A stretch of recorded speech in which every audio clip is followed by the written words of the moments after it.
Good morning to all of you. Class 8th subject Social Science Chapter 3 Minerals and Power Resources. Dear students, ये chapter हमने ख़त्म किया था और इसके क्वेश्चन आंसर अभी नहीं किए थे, तो अभी हम आज इसके क्वेश्चन आंसर करेंगे। आप अपनी बुक का पेज नंबर 34 निकालेंगे, वहाँ जो एक्सरसाइजेस पे क्वेश्चन हैं पहले हम वो करेंगे। तो फर्स्ट क्वेश्चन है आपका, name any 3 common minerals used by you every day. तो इसका आंसर है 3 common minerals used by us in day to day life are copper, iron and salt. उसके बाद सेकंड क्वेश्चन है, what is an ore, where are the ores of metallic minerals generally located. तो इसका answer है, an ore is a rock from which minerals are mined. Ores are metallic minerals are found usually in igneous and metamorphic rocks formations. अब इसके बाद third है, name 2 regions rich in natural gas resources. 2 regions in India rich in natural gas resources are Jaisalmer and Krishna Godavari Delta. अब इसका fourth question है, Which sources of energy would you suggest for rural areas, coastal areas or arid region?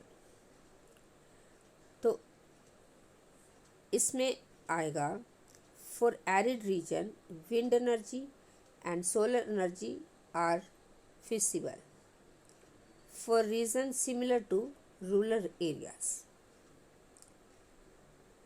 तो इसमें था कि coastal area wind energy and tidal energy are good choices. जो coastal regions था उसके लिए विंड एनर्जी और टाइडल एनर्जी जो है वो अच्छे होते हैं, अच्छी चॉइस होती है।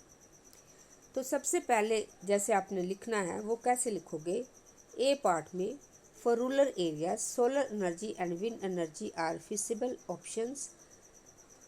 There are not many high-rise buildings to act as obstacle for sunlight or to break the momentum of wind.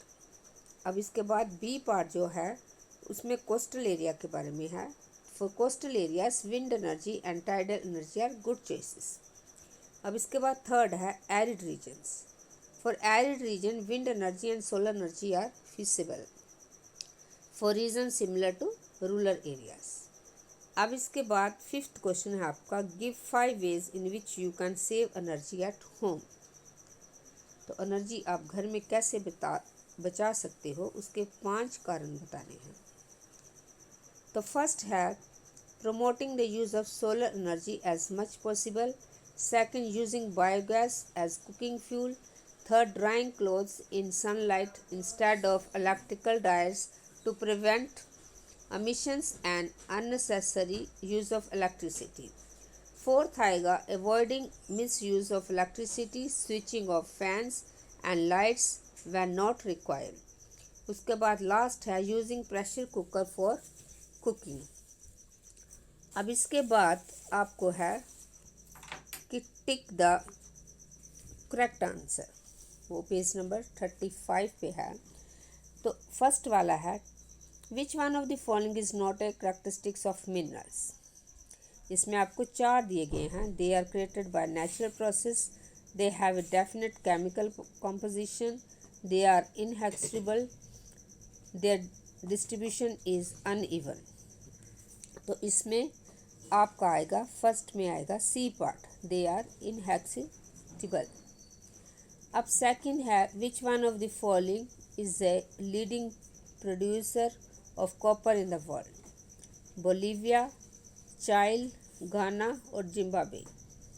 इसमें कौन सा आएगा, सेकंड में आएगा बी पार्ट, घाना. अब इसके बाद थर्ड है, which of the following practices will not conserve LPG in your kitchen. इसमें भी 4 दिए हुए हैं. Soaking the dal for some time before cooking it, cooking food in a pressure cooker, keeping the vegetable chopped before lighting the gas for cooking, cooking food is an open pan kept on low flame. तो इसमें आपका क्या आएगा, C part, keeping the vegetable chopped before lighting the gas for cooking. तो अब इसमें है आगे बताया हुआ है गिव रीजंस। गिव रीजंस में आपने environmental aspects must be carefully looked into before building huge dams। तो इसमें आप लिखोगे फर्स्ट वाले में, building huge dams causes destabilizations of the natural habitats of plants and wild animals living in the area. These environmental aspects should be looked into before building dams। अब इसके बाद second है, most industries are concentrated around coal mines. Presence of coal mines around industries reduce the cost of transportation and also ensures easy availability of fuel. Third है, petroleum is referred to as black gold. Petroleum is a very valuable fossil fuel. It is used for running all machineries, transport vehicles from a bicycle to an aeroplane। अब इसके बाद fourth है, quarrying can become a major environmental concern. After quarrying, pits are not covered, so they may cause environmental hazards। अब इसके बाद आपका question number 4 है, distinguish between the following. अब इसमें डिस्टिंग्विश करना है। फर्स्ट जो है वो है कन्वेंशनल सोर्स के बारे में और non conventional source of energy के बारे में। ये आपको लेसन में मैंने सारा पढ़ाया हुआ है, इसलिए अभी आपको डिस्टिंग्विश करना है। तो इसका फर्स्ट पॉइंट जो आएगा, conventional power sources are those that have been in use for a long time. तो non conventional power sources are those power sources that have come into use recently due to the depleting conventional resources and growing awarenesses। इसमें second point जो आएगा वो examples आएंगे इसकी, fossil fuels are firewood, fossil fuels and firewood. अब इसमें non conventional में examples आएगी solar energy and tidal energy. अब इसके बाद आप देखेंगे सेकंड हमने किसका डिस्टिंग्विश करना है, बायोगैस और नेचुरल गैस। तो फर्स्ट पॉइंट आएगा, biogas is obtained from decomposition of organic waste. Natural gas is obtained by a by product from the extraction of petroleum. इसमें सेकंड पॉइंट है, it is a renewable resource, it is renewable resources. अब biogas में it is non conventional resource और natural gas में आएगा it is a conventional source. अब इसके बाद थर्ड है जो ferrous minerals and non ferrous minerals. First point है, ferrous minerals are those containing iron, non ferrous minerals are those not containing iron. इसका सेकंड पॉइंट है, दे आर मैग्नेटिक, कि ferrous minerals जो है वो मैग्नेटिक है और दे आर नॉन मैग्नेटिक। अब इसकी एग्जांपल, फेरिस की एग्जांपल है आयरन और नॉन फेरिस की एग्जांपल है लाइमस्टोन।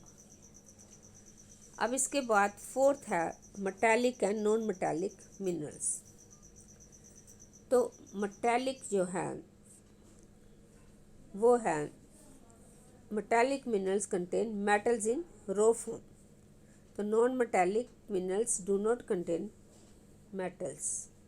अब इसकी मेटालिक की एग्जांपल आएगी जो वो है आयरन ओर एंड बॉक्साइट, और नॉन मेटालिक की आएगी लाइमस्टोन एंड जिप्सम। तो डियर स्टूडेंट्स, आपने इन सबको कॉपीज़ पे उतारना है और याद करना है। Thank you and have a nice day.